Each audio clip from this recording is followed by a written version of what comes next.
like I said, we have a notorious history of combining walking and cycling as we are maximizing capacity for cars, but coming around to about 2010, after about 4 decades of talking about and wanting to increase cycling, you came to a realization that if you want to, say, double the volume of cycling in the city of Helsinki, you cannot double the problems caused by cycling. Problems.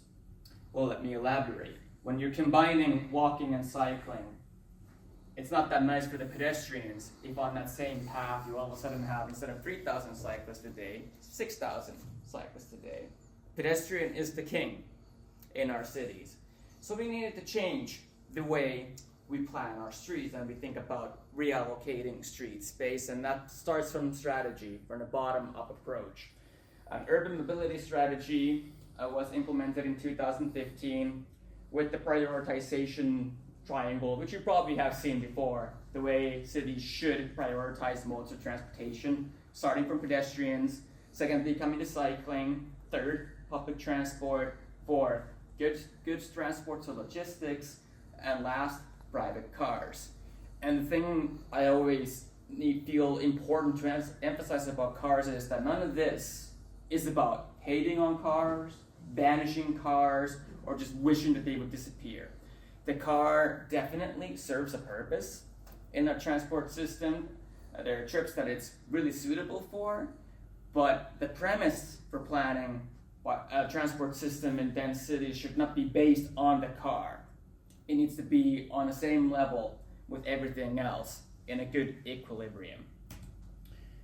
And cycling is the one that has been marginalized the most, like walking share, public transit are really high, so we realized that, okay, we need to put a really more strategic approach towards it. One good example of that is our city strategy. The top title is that intelligent transport solutions underpin smooth transport in the city. And when we're talking about intelligent traffic, we're not talking about autonomous cars, robotic cars, or flying cars. We're talking about walking, cycling, and public transportation.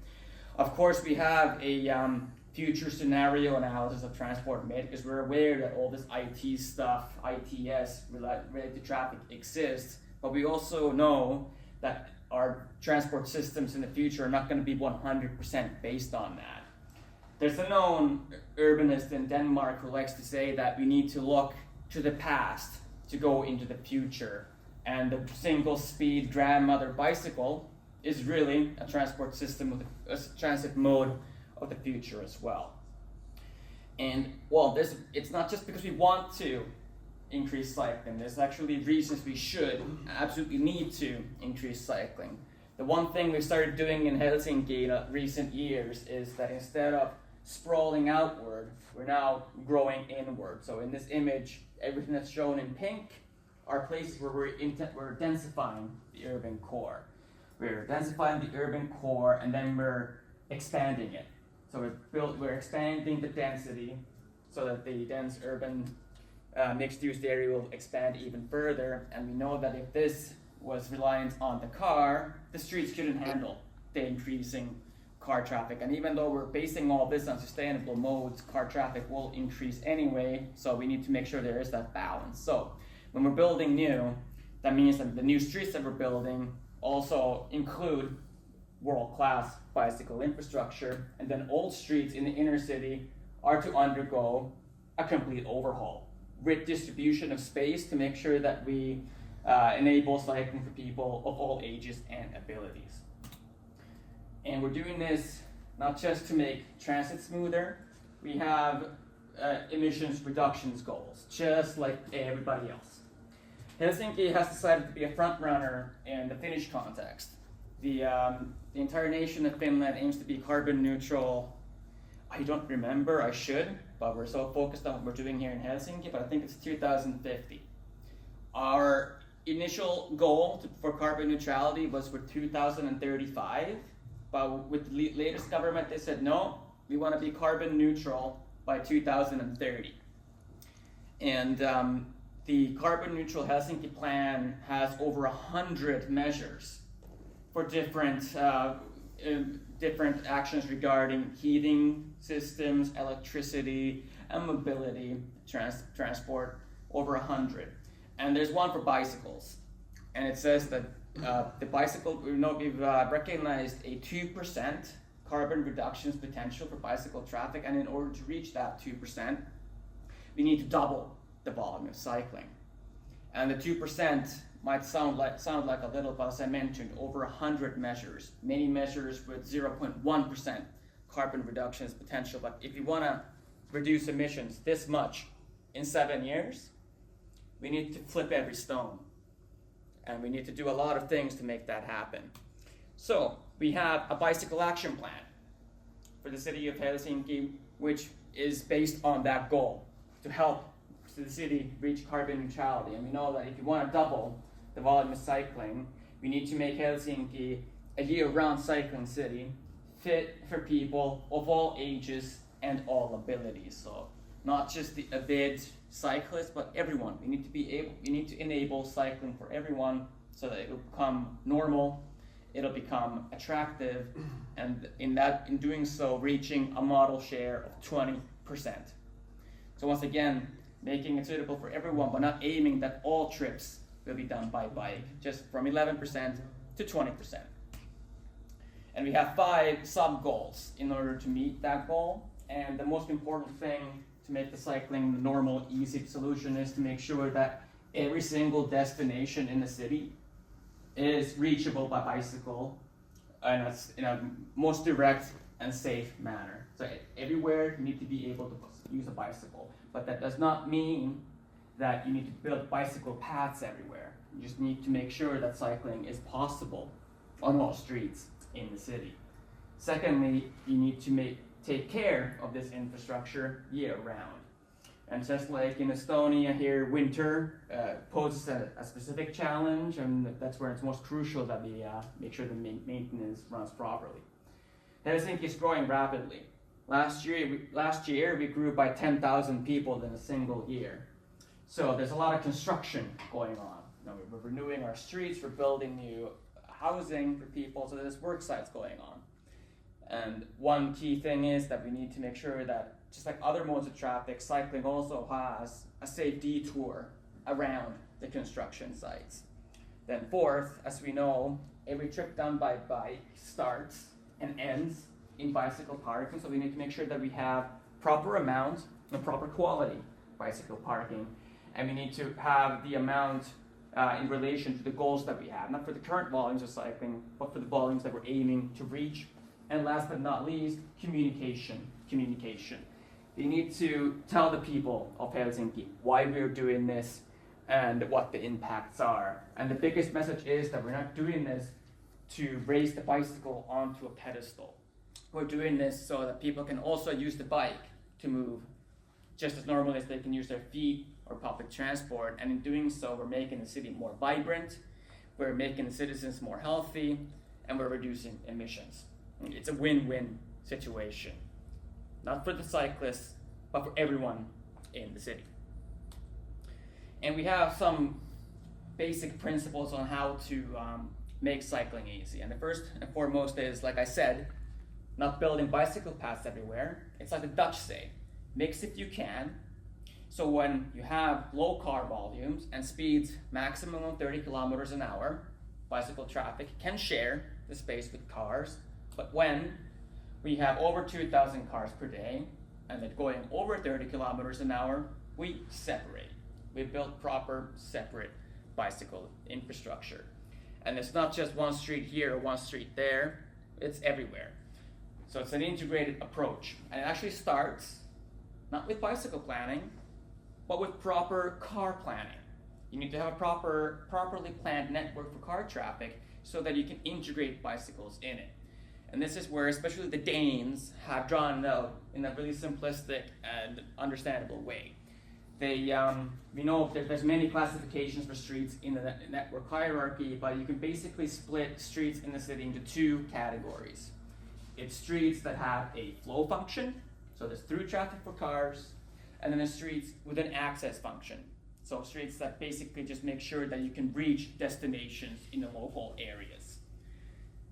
The streets with the flow function, so the ones shown in black, are the ones where you need separate bicycle infrastructure. The streets in the so-called traffic cell, the local streets, you make sure that the car volumes never go over 2,000. There's of course some leniency, but about 2,000 cars per day, and that the speeds are maximum 30 kilometers an hour. Then you can mix.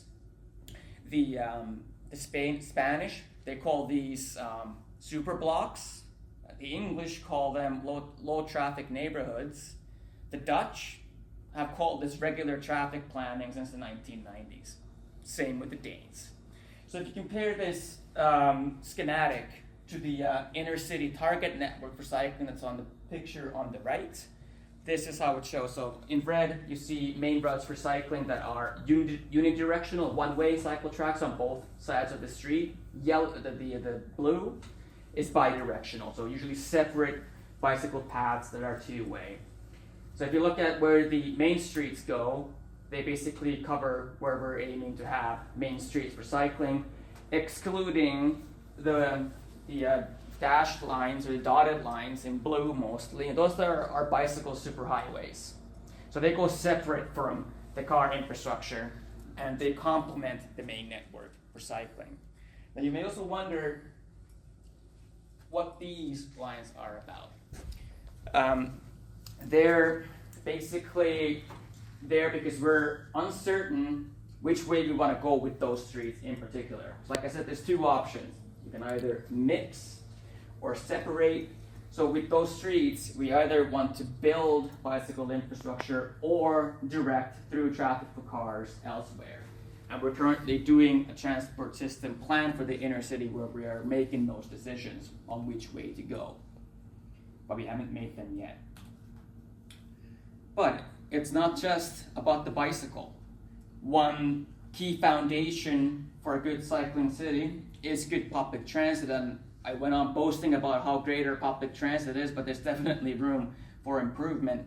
And one thing we're putting a heavy emphasis on currently is not the trams that you see in the inner city, but light rail, so fast trams that go connect the suburbs to the inner city and to each other. So trams that go up to 70 kilometers an hour. And these are the trunk lines then with which we have the catchment areas that are complemented, first of all, with the bicycle superhighways that we aim to build to cover the entire city. And you may notice that the bicycle superhighways go pretty much along the same routes as the public transit lines for light rail. And the aim is not to compete with public transit, but to complement public transit, to make sure that people who live further away, instead of having to cycle 12 kilometers to their destination, they can cycle 2 kilometers to the public transit hub using this network. So this is the comprehensive target network for cycling that we have established that we need to build to make sure that the catchment areas of this public transit hubs are also accessible by people on bike. So we know that people are usually willing to walk about 1 kilometer to the public transit hub, but if we have proper bicycle infrastructure, that catchment area will increase to up to even 3 or 5 kilometers, depending on the topography of that area. So we're not just going to be seeing a lot of bicycle traffic on bicycle highways, we're going to be seeing this outside. A lot of our public transit nodes, park and ride with the bicycle. And in the overall picture, you may have already gathered that our source of inspiration is Copenhagen. I wish I could say that this picture is from Helsinki, but maybe quite a few of you noticed it's not. It's from Copenhagen. And you probably know as well, Copenhagen is a little further south. There's impressions. I mean, I've heard this quite a few times. But look at this.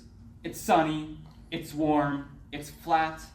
Copenhagen is so far south, it's so warm and temperate, that's why the people cycle. And if I had received €1 for every time I've heard that, I could already retire with the money that I would have accumulated with that.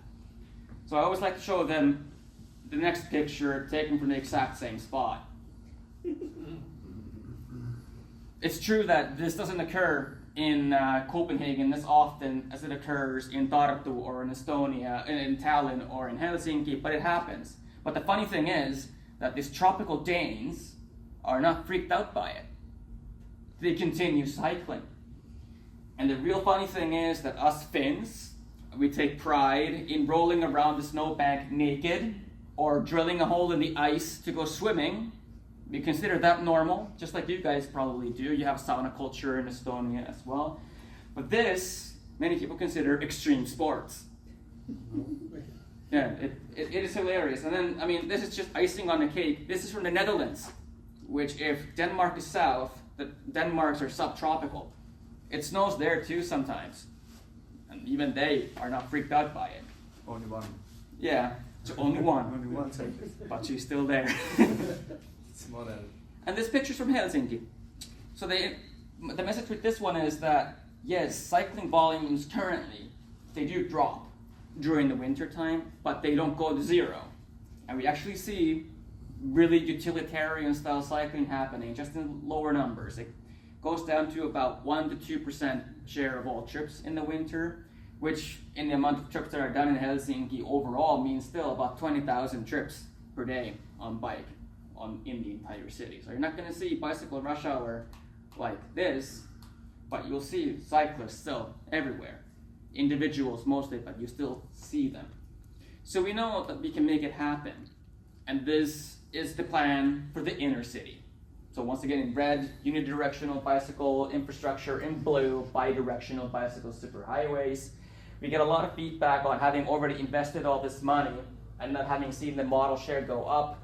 And the next picture will tell you why. That's how much we built to date. You can all imagine how well a sewer system would work if it was fragmented like this. Water system, light rail system, wouldn't work that well, would it? And of course, to be fair, we have old infrastructure, shown in brown here, that connects these, but it's still disconnected. So we're lacking coherence because it's not done yet. It's like, would you move to a house that is missing a roof? In some ways, I do believe it's a fair comparison. So these we need to improve. And then in blue are the ones we're currently building. And then in yellow are the ones that we need to construct. We need to do everything, everywhere, to build a continuous and a coherent network. And we're committed to doing this by 2030 in the inner city. And of course, there's services that we need to have alongside that. And this is an image of the bicycle share stations that we have scattered all through the city, our bike share system. We have about 347 stations throughout the entire city, meaning about 3,470 bicycle share bikes. They've been incrementally increased every year, and now we're putting the entire system up for tender. And our dream, we're not sure if that's going to be in the goal, but our dream, what we're really aiming for, is that it'll become a year-round system. And that it will not just be in Helsinki, but it'll be in the entire greater Helsinki region. And of course, doing all this is not free. It costs money. Of course, depending on what you compare it to, it'll give you an idea of how much money. But before we talk about the numbers, already back in 2013, when the inner city target network for cycling was drawn out, a feasibility study was done, a cost-benefit analysis. Does it make sense to invest in this? And that was the final score. They determined that every single properly invested euro into bicycle infrastructure, so invested euro into hard infrastructure, not painted lines, will yield an €8 benefit to society. And this is heavily based on the health benefits that are gained when people use the bicycle to cycle even just half an hour a day. 15 minutes to work, 15 minutes back. That already yields great health benefits for society, where a lot of us are dealing with the implications caused by sedentary lifestyles. So we started investing. That made the case for our politicians saying, okay, let's start building it. And now 10 years later, there's been a lot of talk about us investing millions of euros a year into cycling and the model share not going up. So I presented this graph to our Urban Environment Committee last year, or it was the end of 2022. The feasibility, the cost-benefit analysis also stated that in order to get that benefit, we need to invest 20 million euros a year into cycling, and we should have started doing that in 2013, meaning that by 2022 we would have invested 200 million euros, but we had actually only invested 140 million euros. So in a way we had 60 million euros of investment debt.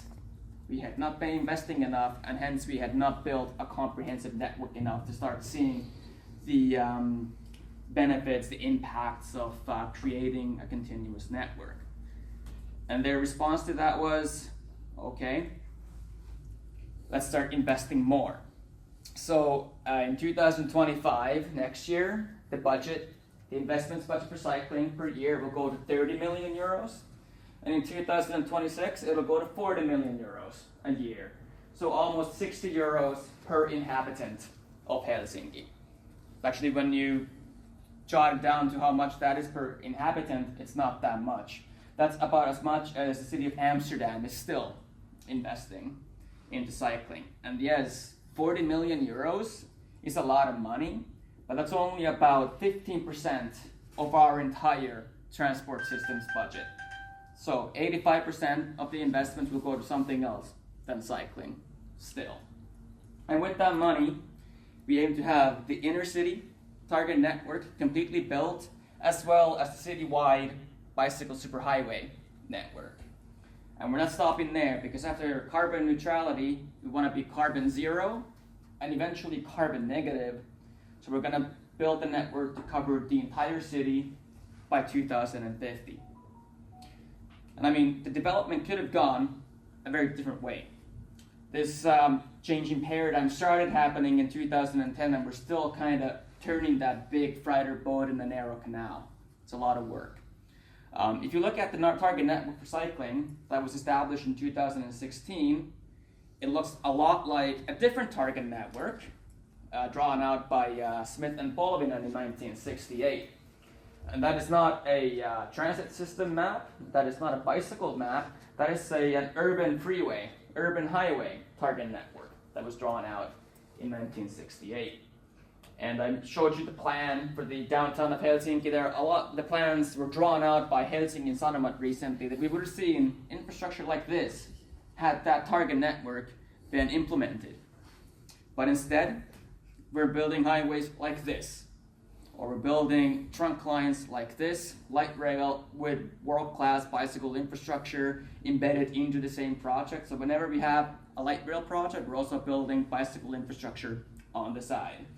And we're renewing the streets in the inner city to cater for cycling on the streets where we can't mix bikes and cars. We're building new shortcuts, such as the tunnel that goes under the main railroad station that was opened just 2 weeks ago. And we're not stopping there. We're connecting peninsulas that are currently 12 kilometers away from the inner city. And with the construction of this bridge that's shown in the picture, it'll be 4 kilometers away. It's called the Crown Bridge, and upon completion, it'll serve people who are walking, biking, and trams, but no cars. The people in cars who want to drive from Kruunuvuoren Ranta to downtown Helsinki will still have to drive the 12-kilometer detour, but people who take sustainable modes can take the shortcut. And even though we still have, we're not world-class in terms of winter maintenance yet, we know what works, and we're expanding this. And we're basing our winter maintenance of bicycle traffic on brushing and salting and proper snow logistics, because we do know it snows more here than it does in Copenhagen. So in regular snow conditions, we salt and brush. When we get more snow, we need to deliver snow out from the dense urban core. And I said that we haven't seen an increase in the model share of cycling, but since 1997, this graph shows how much the actual numbers of cycling have increased in the 22 automatic measuring points for cycling that we have all throughout the city. So cycling volumes are going up.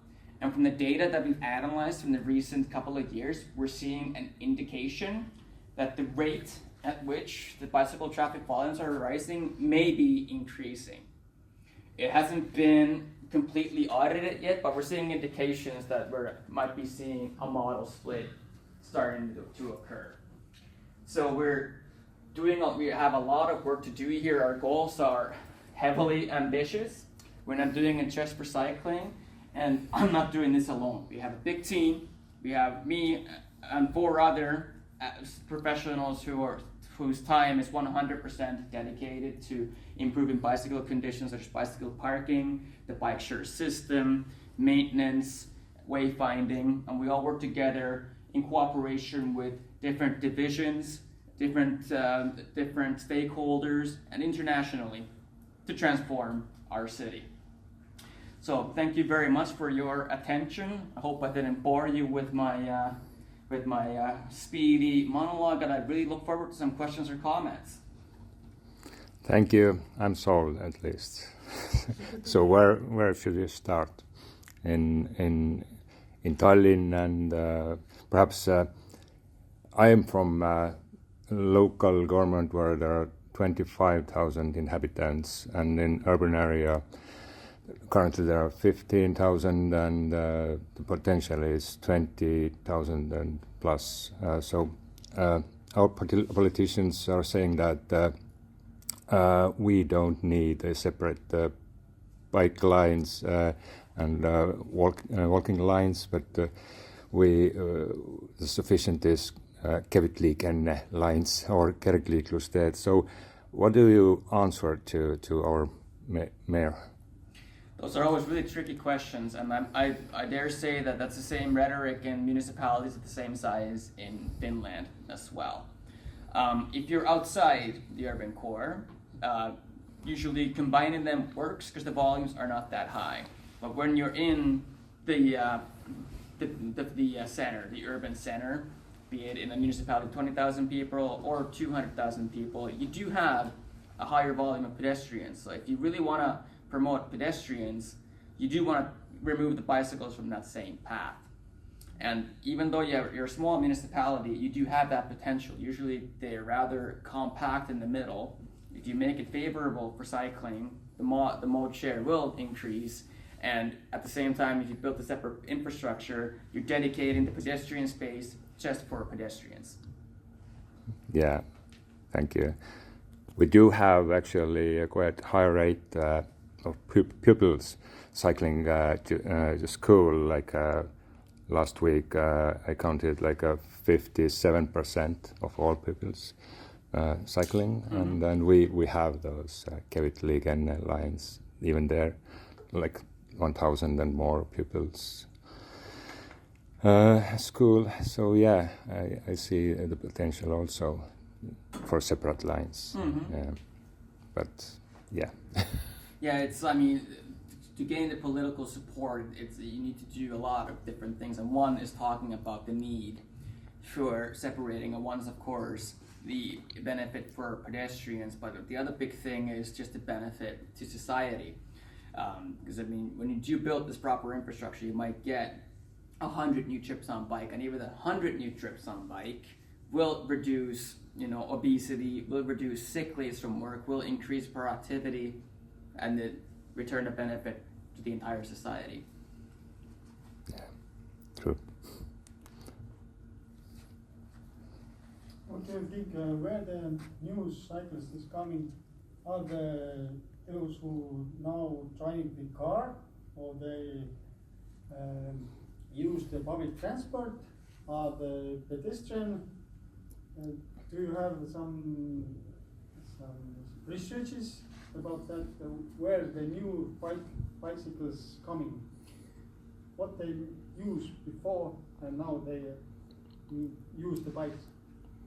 We've had some surveys where we've asked that question. We don't have like a comprehensive analysis of where they've come from, but the amount of data that we have now shows that it's a mixture of them all. So people are replacing trips on bike that they used to do by walking, by public transit, or by driving. It kind of depends on their location, their destination, and the type of trip.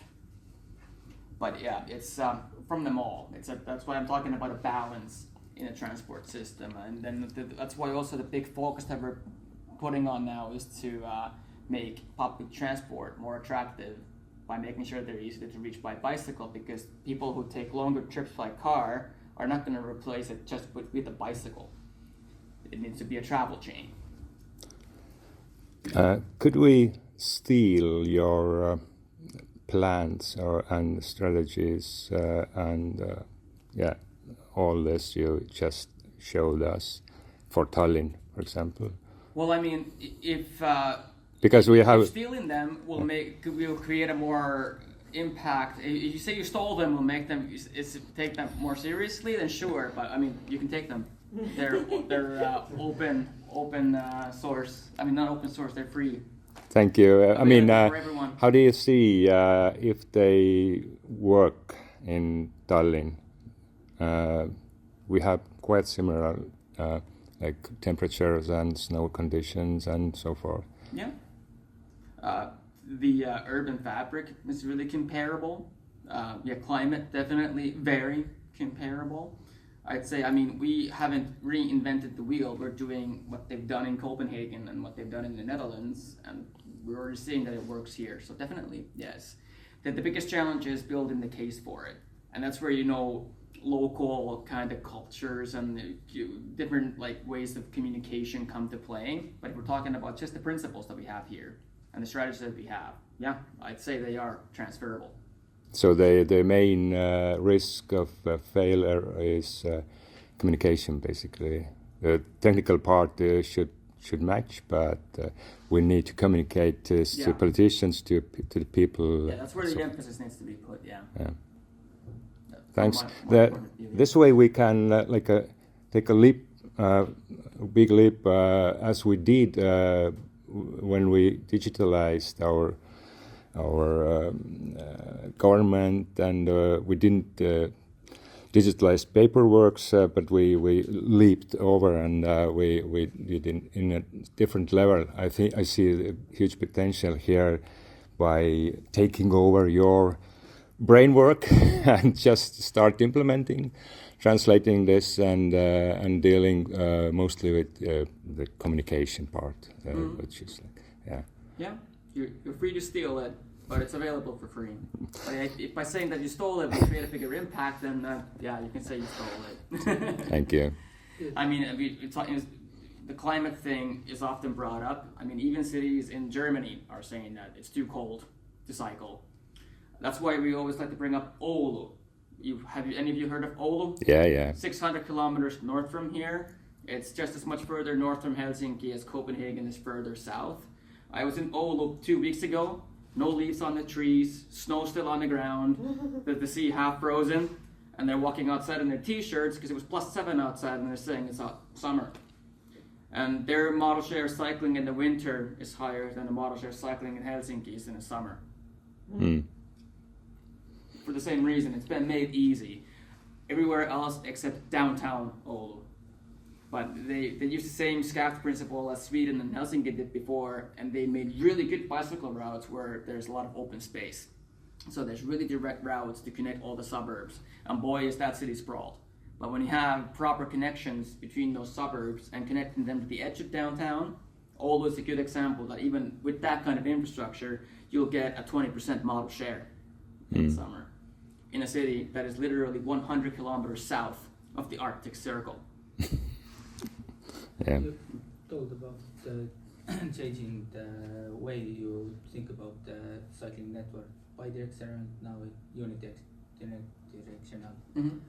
Are there any studies where you weigh those options? Because we still have we still in Tallinn they have should we build it cycling network or not?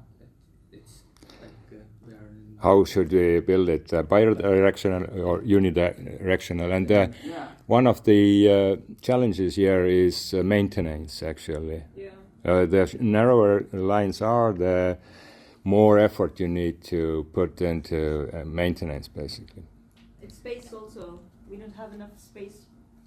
A lot of time we're there's only limited space between the houses, and we have to share it. Cars Is it unique for Tallinn? Sorry? Is it unique in Tallinn? No, I mean, I'm just telling that space is also a matter of conflict. Same here. Yeah, absolutely. But we're still, it's there's space, and then there's in Finnish we have the word tahtotila. So There's space is tila, and then the will to do something is tahtotila. Okay. So it's the willingness to do something. I'm just going to show you the question regarding unidirectional or not. We cover in our, we do a master class twice a year here on our bicycle. We have a bicycle design manual that we made at the City of Helsinki. That's pretty much a translation, Finnish translation of the Dutch design manual for bicycle traffic. But the one we touch base on unidirectional versus bidirectional. I'll translate as I go. So uni or bidirectional bicycle traffic. Number one, safety. It's safer to build unidirectional. The most common type of accident between a car and a bicycle is when a car comes from a side street and is turning right. The driver is looking to the left for conflict in traffic. If you have a bidirectional cycle track here, we have a lot of conflicts with bicycles coming from the right that the driver neglects to notice, and understandably so, because they're fixated on the traffic coming from the left. And you can see the difference. If that cyclist is approaching from the left, we have 9 times less accidents in situations like that. So a really quick hypothesis could be that we can make it up to 9 times safer by making it unidirectional. It's been concluded in a study done in 1999. It was once again concluded in a bachelor's thesis done in 2017. Another thing is connectivity, intuitivity. So when we have unidirectional cycle tracks or unidirectional cycle lanes, while keeping in mind that we're not building bicycle infrastructure everywhere, most of the streets in a city, up to 80%, are quiet streets where it's mixed, where it's also unidirectional. You're on the right-hand side of the street, going in the same direction as car traffic. So they all connect when it's based on unidirectional. Because if you're in a really tight space and you have a bidirectional, it's really hard to connect bidirectional infrastructure with unidirectional. You create conflict. And the bidirectionals, when you build them properly, actually take more space than unidirectional. One thing is, if you want your bicycle volumes to grow, that's why you want unidirectional. Imagine if that was bidirectional. It would be disastrous. And the unidirectional also enables, even in tight spots like this in Copenhagen, to separate pedestrians and cyclists properly. Yes, space is narrow, but they can deal with it. So that's why we're also going with the same approach. The one thing I'm really critical about still is building our sidewalks like that. Everywhere else in Europe, they seem to be using tiles, but here in Finland, we really love asphalt, too much. But we also build bidirectional. Like I said, that's a proper way to build bidirectional. And I mean, of course, it's just a bicycle superhighway in the Netherlands, but it just proves the point that when you're at an intersection, you need to make sure there's room for this. So for cyclists turning left, you need to have that buffer, that kind of a reservoir space where they're not in the middle here, which is very common in old-style Finnish infrastructure. If you don't have room to do that, you don't have room to build proper bidirectional cycle tracks. And you also need to have, always need to have a separation between the carriageway for cars and the bidirectional. It cannot be right against it. There has to be at least a 50 centimeter, half a meter gap between, so you can put your traffic signs there.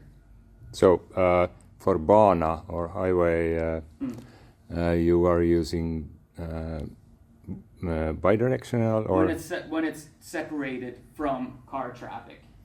But go back to the other presentation. This here, that's bana. But when it's following a road for cars, then it's unidirectional, but with the red asphalt. Okay. Like that. The space is a question, definitely, but you need to redistribute street space, and you also need to take maintenance into account. And one thing we already know here is that we cannot use the big tractors we used before to take care of infrastructure like that. We need to use smaller tractors. and once you run out of space to store the snow, it needs to be moved away. And yes, there's an argument that all this transporting snow away from the city causes emissions. Yes, but it's equivalent to about 100 cars per day emissions. That's done by removing that snow. That's one thing that Oulu criticizes Helsinki for example, that we built dense, mixed urban areas. They've done their downtown that way, but every new area that they do, they're really sprawled out because they want to make sure that there's room for the snow that accumulates to stay there the entire year. But the car model share in Oulu, I mentioned cycling, it's 20, but for cars, it's 55%. So it's still a dominant transport mode in Oulu. So when we're building dense and adapting to take care of that, yes, we may have to transport snow away, but we can reach a 20% model share for cars, or even less. That compensates big time. So here, how do you plow, or how do you remove the snow? Do you use plowing, or do you just remove it? It's one in the intensified maintenance procedures. It's just brushing and salting. So there's brushes that brush the snow away. And so once the snow starts to fall, they're called out right away, and they continuously do the loop until the event is over. So you are brushing it to some box or To the side. To the side. Maybe do you have some picture for filter displays? One question was about that issue. Why the Bana should the bicycle line red? If it's separated with stone, is it important for cyclist, car, pedestrian? For whom is it important that line is red? It's basically just like in Denmark, they've wanted to brand their bicycle highways. So it's just basically to emphasize that this is the main route for cycling, to show that this is the Bana. Of course, we have the width and we have the separation, but it has to do with the branding of it to make it even more clear for people who want to follow the Bana line. They just know that to follow the red, they're staying on the Bana. Just for fun. Winter picture. I do. Highway is blue. Is salting environmental friendly activity? Of course, it's not the best for the environment. But let's say when we're already salting basically all our streets in Helsinki, all the main streets. So if we salt the bicycle paths as well, the difference, the increase in, let's say, impact on the environment is minute, pretty much unnoticeable. And what it really affects is the vegetation that's right next to the bicycle track. So if you have a tree 2 meters away, it's not affected anymore. The benefit you get with salting is that that's the most effective way to do anti-skidding, to make it not slippery. And with that, you get less people falling and hurting themselves, and the less burden on the public healthcare system. We know that in the winter, we have about 3,000 accidents caused by people falling on slippery surfaces, and that costs up to 250 million euros to society to take care of these injuries. So with the salting, we could reduce that by a lot, and the benefit will be greater than the cost related to how much the salt costs, or the procedures, or the environmental impact on the vegetation right next. So you don't need talvirenkaat in Helsinki for You still do, because we're not Copenhagen yet. Right now, I would, if the conditions are tricky, I would recommend them to anyone. So winter tires, for those who don't understand Finnish. I would recommend it to everyone who's not comfortable with cycling on snowy conditions. Is someone who's accustomed to cycling in the winter, can you use summer tires? Yes. I, for one, don't put on winter tires on my bicycle, and I do just fine. If everything is completely iced over, then I don't use the bike. So the recipe for winter maintenance, don't use plowing, use brushing and salt, or? And we still, where it's not intensified maintenance, there we use traditional plowing, yes. The traditional way of doing it here still is plowing and then put in the sand, the grit, the crushed stone on top of that for anti-slipping.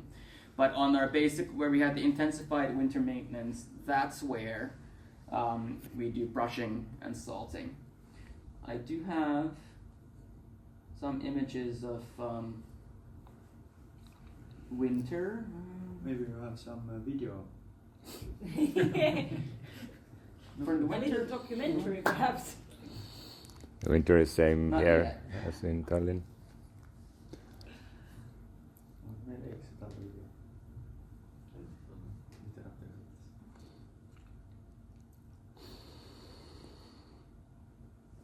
But you are saying high maintenance.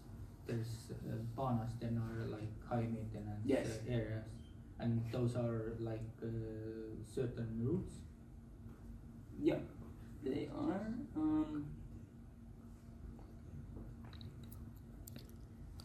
There's a couple of pictures where maintenance has worked, where we have changed the procedures and been able to take care of. There's a unidirectional level separated cycle track in snowy conditions, perfectly fine to use with summer tires. Here's another similar one. These are ones that are not salted and brushed. These ones are plowed. The eventual goal, long-term goal, is that all of these will be salted and brushed, because it's good now when it's below zero, but as you know, when it goes above zero, that turns to ice. And Helsinki, just like Tallinn and all of Estonia, deals with temperature fluctuating above and below zero constantly. It's a big challenge for us. And when we talked about winter maintenance challenges with Copenhagen colleagues, they actually deal with the exact same thing. For 8 months of the year, it's going above and below zero all the time. It rains even more in Copenhagen than it does here, so it's constantly wet in the winter, and the temperature's going above and below zero. So it's icy. It would be if they didn't do anything about it. If their maintenance fails, the entire city is a skating rink. So they're dealing with water in 2 forms. We're dealing with it in 3 forms. We have the water, the ice, and the snow. And even they deal with the snow at times, but not always. And this picture I already showed. So these are where we've done good. Of course, I have a lot of pictures of where maintenance has not worked, where the procedures have not caught up with the new infrastructure yet. So it's one big thing where we still have a lot to improve on. So here you have a bidirectional path, and the width is wide enough that you can allow yourself the snow inside.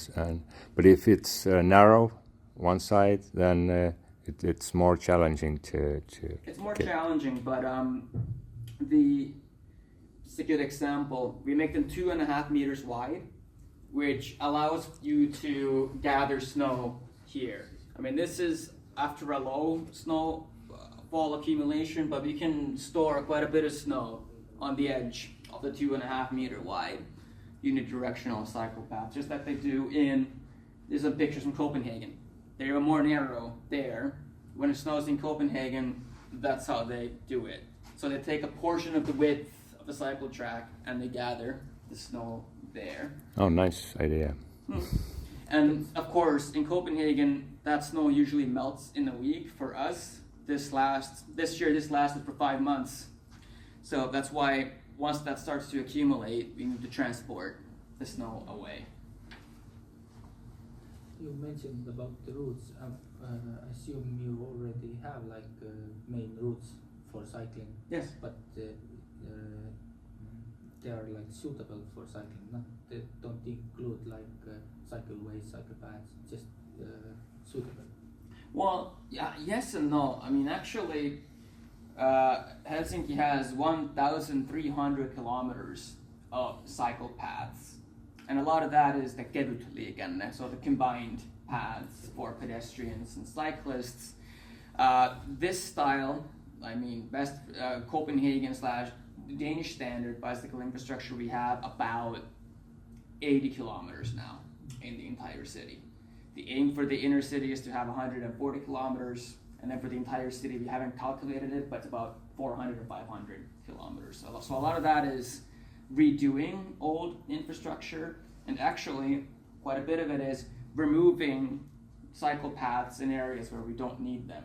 So basically turning combined paths into sidewalks and placing the bicycles back on the street after we make sure that there's not too much car traffic and they're not going too fast. How do you ensure that? There's many ways. It's the proper network hierarchy design, so to make sure that the flow streets is where intuitively the cars will go, and then make sure that none of the access streets or residential streets are attractive to take shortcuts. So if you see that there's a potential for shortcut taking, we filter the car traffic away, so we cut it for car traffic. We've done that in the history, but we're not systematically doing that yet, but that's the direction we're going in.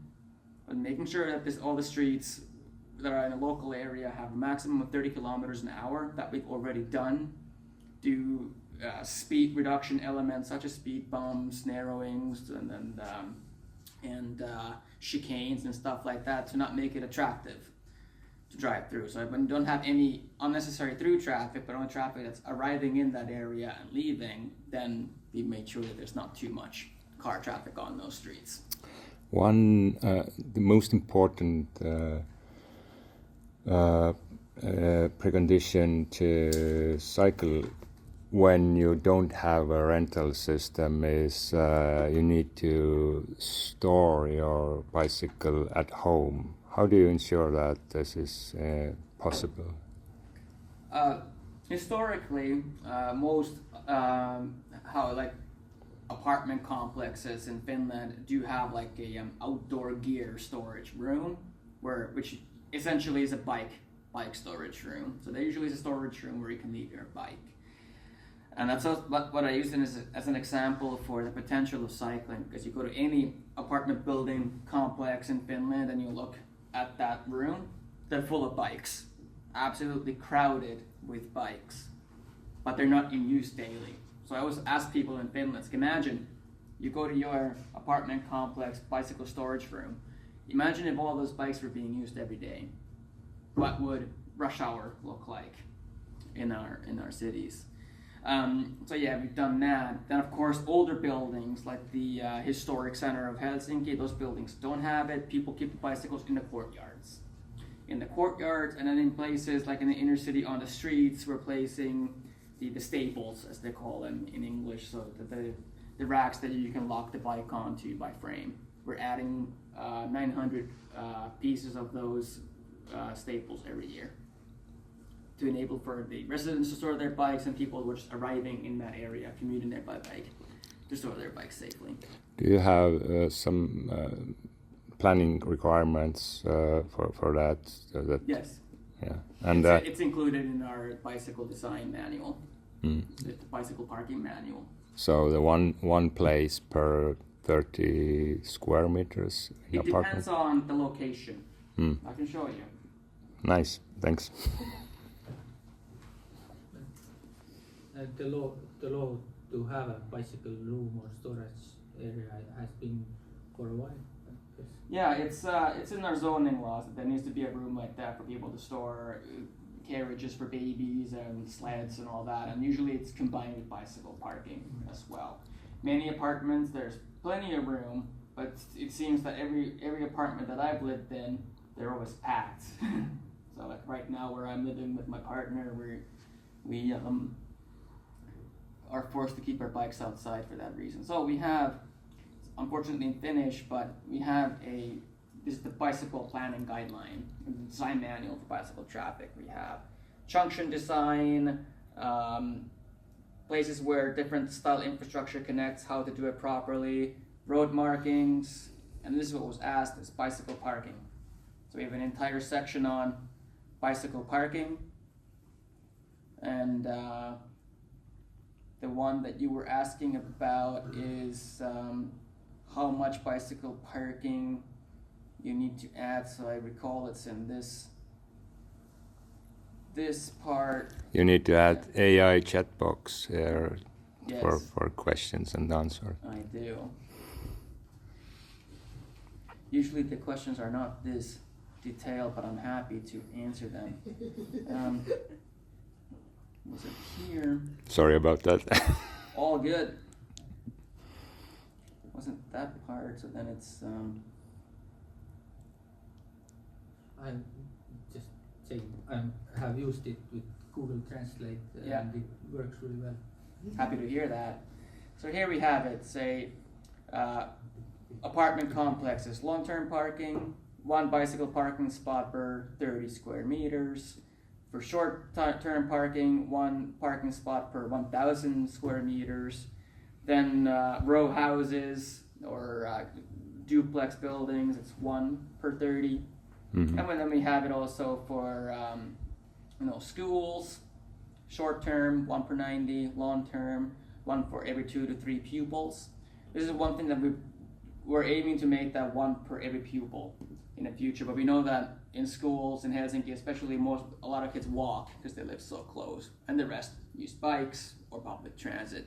No one is really driven by car. And workplaces, we have the same measurements, and then for stores, different types of stores, how many you should have. So this is like a requirement, right? Not a It's suggestion. a guideline. So it's a guideline. Oh. So by law, no one's forced to adhere to this. But since it's been accepted by the Urban Environment Committee, most people do. Bicycle parking, I was saying that our target network for cycling, we still have a long way to go. Bicycle parking is going along really well. We've built over 4,000 new bicycle parking spots in the last few years. And we do about 900 new ones every year.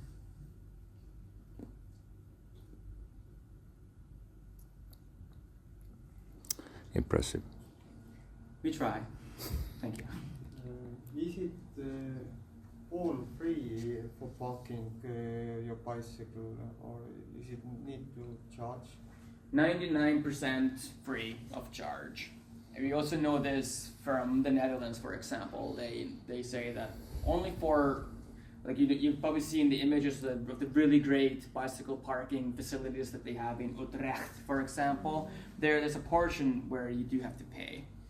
But for us, they're all free, except in a few bicycle parking garages we have guarded and like a locked room that you get your personal key for. For those, there's a small nominal fee that you have to pay to be allowed to use it. But do you have to pay a ticket for a bicycle if you go to, I don't know, on a train, for example? On the commuter trains, the suburban trains, no. It's free of charge. Okay. On the regional long distance trains, it's €5 to take the bicycle onto the train. Per trip, not per, Per distance. Per trip. Okay. Yeah. How many places in the train? Not enough. Not enough, yes, 10, 11. On the commuter trains, there's 10, I think, per module. There's 10 bicycle parking spots per module. So like one unit, one train unit. They're coming up with a new prototype now that's going to be put into use in I don't remember when. They're going to have a few more. But I was there reviewing the prototype, and I told them this is probably not going to be enough, but it's a good thing that you're making more. On the long distance intercity trains, it's 5 to 10 per. They only have them on certain cars, not on every single car, even. So in the summertime, if you're booking a ticket from here to Oulu today and you want to bring your bicycle, most likely they're all going to be reserved already. And there's a lot of debate in the country of whether or not we want to really heavily increase that capacity, or if we want to do something like the Netherlands has done, where they have a bicycle share system that covers the entire country. So that's what the OV Fiets in the Netherlands is. Actually, yeah, they have one special car on the long distance trains where like a big portion of that big car is for bicycle parking, and there they have like 20 for bikes. But it's nothing like in Copenhagen where they have spots for 50 bicycles per train or more. So it's we're not 100% sure which way we want to go with that yet, Like we know in the Netherlands, for example, they discourage people from taking their bikes on the trains.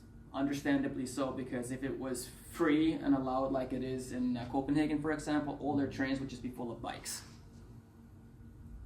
How do you handle stealing of bicycles in public parking areas? Or do you have that problem? Yes, like every city, every country with bicycles, there's bicycle theft. We've asked this question from Copenhagen colleagues. Are bikes stolen? They laugh. It's like, that's the one thing that all of us Danes share is the stories of how many bicycles we got stolen from us. I think it's also a kind of a healthy way of dealing with the issue, because it's like something that unfortunately is like one of those shadowy things that comes with bicycle culture is bicycle theft. So yes, I mean, what we can do is minimize the threat of your bicycle being stolen, and one is, you know, having certain types of bicycle parking facilities. So ones that you can lock it by frame. You can lock your bike by frame. That reduces the attractiveness of the thief by a lot. But it doesn't completely remove the threat of it being stolen. So I have an actual picture of what they look like in practice. I have experienced this last year, so Here go in ahead. Helsinki? No, in Tallinn, in Yeah. Laagri, which is next to Tallinn. Yeah, I've had 2 bicycles stolen from me. But does that mean that you buy a little less expensive bicycle? I did that. That's what I do as well. Well, you'll see my bicycle. All of you who are coming biking, you'll see what kind of bicycle I use. No, not that picture. It's going all over the place, this thing.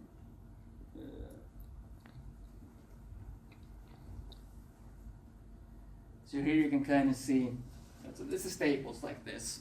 So you can lock it by the frame, so that every bicycle parking spot that we have outside is like that. And they're orderly enough. There's always a bit of a chaos with bicycle parking, but it's orderly enough. But yeah, that's the main thing we do.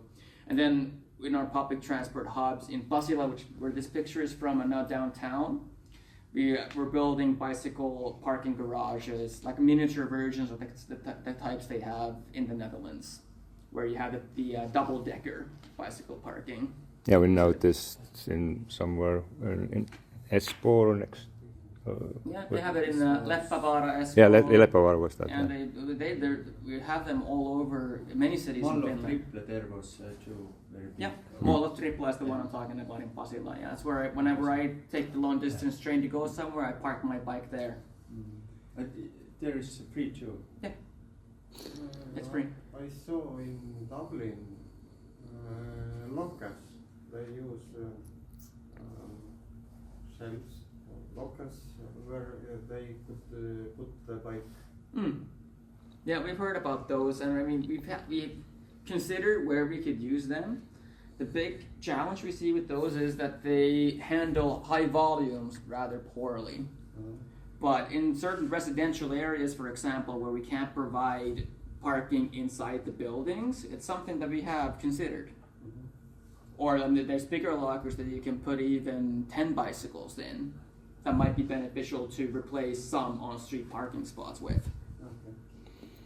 So street parking areas doesn't have any roofs. You don't require covering with roofs those. The bicycle parking, yeah. we don't require that. In some areas, we heavily recommend it, such as if you have a tram stop in the suburbs that you have a lot of park and ride with bicycles. That's where we heavily recommend to have that bicycle parking covered by a roof. Okay. But none of these are pure requirements, except the ones for some of these requirements we've been able to include in the zoning laws, the zonings for different buildings, and that's when they actually are required by law to build them. And you see a lot of the developers doing it in a rather creative way sometimes if they feel like they're running out of space. Okay. I tried the route planning app, and it showed green routes and quiet routes. That means you have like the data include there, and then it can make the calculation. Do people use it? Are we talking about the HSL route finding app? The public transit authorities? Yeah. Yeah, people use it because I don't know of anyone who does, but I know that people use it because we get feedback on that system. And they're a different organization, but yeah, we get feedback on it being poor. There's one big challenge with the route planning software for bicycle infrastructure, and that is that it's constantly changing. We're constantly building new bicycle infrastructure, and we can't, update the database in real time. So the routes that it'll recommend to you are funky. And I know this is from the user's perspective. This is not good, customer service, but it's a big construction zone. So it's something that we need to just kind of deal with till we're done. But yeah, it'll give you a route that is feasible. That much we have checked, that it will not tell you to say, ride your bike on a busy bus lane on a busy street where we don't have separate bicycle infrastructure yet. Could you elaborate on the importance of data when providing that service, when planning and monitoring usage, and what do you use for data management here? Because at the moment in Tallinn, in Estonia, we have a situation where we don't have route guidance in Google Maps for bicycles because of lack of data. Yeah, it's really not funny, but sad. Yeah, that's interesting you say that, because we don't cooperate with Google at all. Mm-hmm. We wanted to, but they're not interested. But Google knows where our bicycle infrastructure is. Yeah, I Some noticed. of it at least. I did a comparison. You have like a network in Google, and we don't have anything. This is interesting, because like I said, we as a city have done nothing to make that happen. And there's many of those routes that are wrong, and we try to make Google correct it, but it's like talking to a brick wall. I heard that Tartu has tried that too, that they have provided routes, but they are waiting for 2 years now with any answer. Yeah, Copenhagen has also tried. They're building bicycle superhighways in the greater Copenhagen region, and they even have set up a meeting with Google, but Google eventually canceled it. It's a really peculiar thing. I think they have such high faith in their own systems that they just don't want to, deal with the cities. And I do understand as a city employee why some private companies don't want to talk with us. We're boring. Data.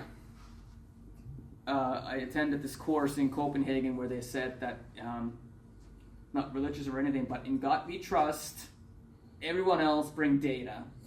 So yeah, data has played a big role in what we do here. What you're seeing here now is our transport model for bicycle traffic. So this is a model that shows the potential, the current conditions, the current bicycle volumes in the city. Shows that we have things like Pitkä Silta, Opera, Lauttasaaren Silta with close to 10,000 cyclists per day. And if we didn't have this model, one thing that we couldn't have built, you can't see it here, but the tunnel that goes under the station. We were able to show with this that if you build it, they will definitely come. So this is one of the things that we use to build the case for better bicycle infrastructure, and also to show that instead of building bicycle infrastructure on the quiet side streets, we need them on the main streets, because people who move by bike are the same people who are walking or taking public transit. The way that they orient themselves in the city is by looking at the map of the city. Usually not the bicycle map. It's a bit cyclists who will look at the bicycle map, everyone else just looks at the map and then follows those streets. So with this helps.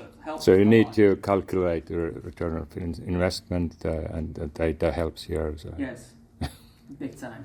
Yeah. And we also have 20 23 automatic counters all through the city that are 24/7 collecting data on actual bicycle volumes. Do you have winter numbers also? Yep. We have a rough, it usually goes down to about a tenth 10 of what times. it is in the summer. So, The number is summer number then. sorry? 9,000 Lauttasaaren Silta. Yeah. There is 9,100 or so. Mm. And you say that it's in winter it's 900. Yeah. That's roughly what we see on all our main cycle tracks, so they go down to about 1 to 2%. Yeah, generally. We've seen that on the cycle tracks that we've moved from plowing the snow to salting and brushing, that the bicycle volumes have increased significantly. It's been a really important piece of data for us as well, because a lot of the hardcore winter cyclists hate salt.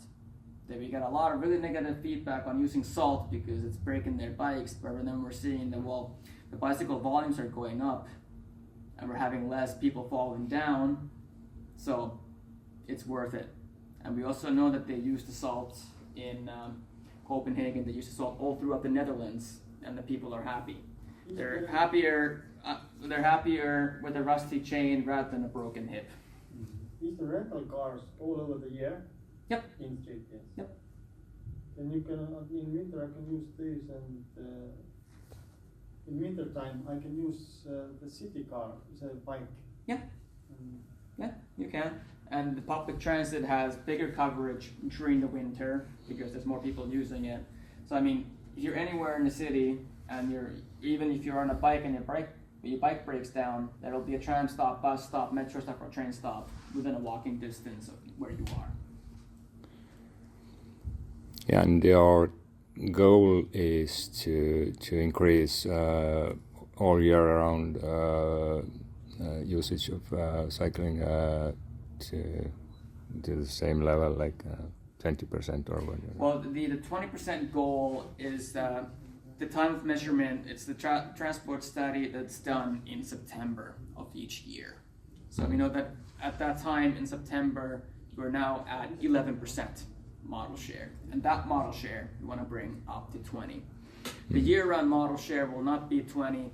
It'll be closer to, let's say, 10 if we make it to 20 in September. But what we want to see is another picture that I can show you to kind of illustrate this. By the way, if you want to go cycling, we've got to go soon. Running, we're using, I think there's someone else coming into this room soon. These two graphs illustrate seasonal variances between foot traffic and bicycle traffic. Many people will assume that there's heavy variances in foot traffic, but as you can see, not really. When it's minus 30 with 60 centimeters of snow on just frozen hostile wasteland, people still seem to be happy to walk. But cycling goes down quite a bit. So our aim is not necessarily, at least not immediately, to turn the cycling variation to this, but to definitely increase the usage of bicycle during the months where it goes down. Because we also know, you can see that already in September, October, bicycle volumes go down.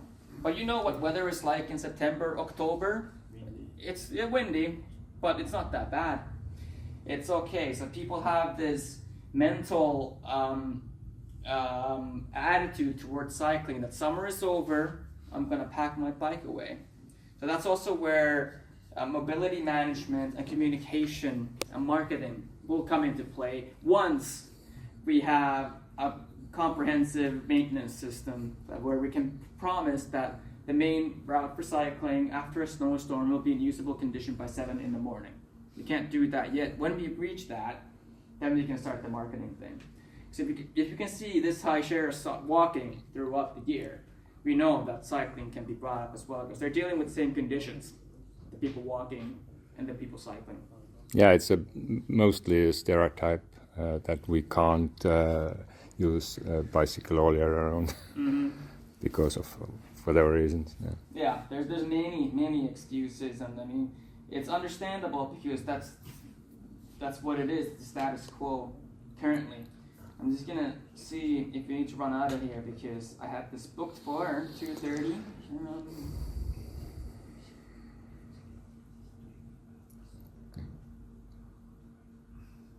Well, there's no one else coming here after, but you've been sitting for quite a bit. I imagine, does anyone want coffee? Yes, please. All right.